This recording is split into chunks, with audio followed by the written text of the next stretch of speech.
आजको question class 10 को trigonometry को क्वेसन रहेछ। यसलाई हामीले ट्रिग्नोमेट्री को मल्टिपल एंगल को टर्म में सल्भ गर्न सक्छौं। यहाँ हामीलाई sin a/3 को भ्यालु गिभन छ अनि प्रुफ चाहिँ sin a = -1/2 a क्यूब प्लस 1/a क्यूब प्रुफ गर्न छ। यसलाई हामीले मल्टिपल एंगल को टर्म में सल्युसन sin a = अब बुझ्नलाई मैले यहाँ अर्को पनि लेखिदिन्छु sin 3a/3 sin a = 3 sin a/3 minus 4 sin a/3 4 sin cube a/3। यो भनेको sin 3a को फर्मुला हाम्रो चाहिँ 3 sin a minus 4 sin cube a हो। यहाँ मल्टिपल एंगल भएर एंगल में डिवाइड बाई 3 आएको 3 sin a/3 को भ्यालु चाहिँ यहाँ गिभन छ multiply by 1/2 a plus 1/a minus 4 sin cube को भ्यालु भनेको bracket 1/2 a plus 1/a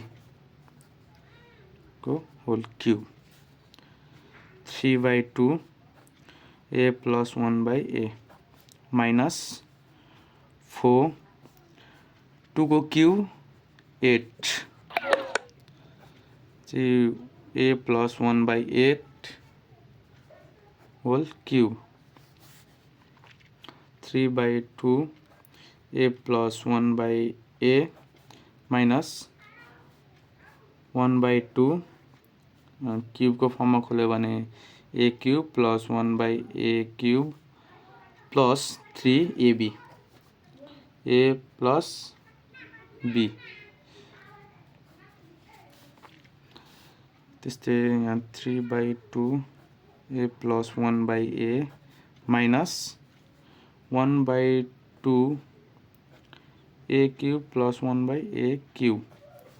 bracket यहाँ क्लोज गरेपछि यो यसलाई पनि मल्टिप्लाई गर्ने भयो त्यसै प्लस 3/2 a प्लस 1/a यहाँ प्लस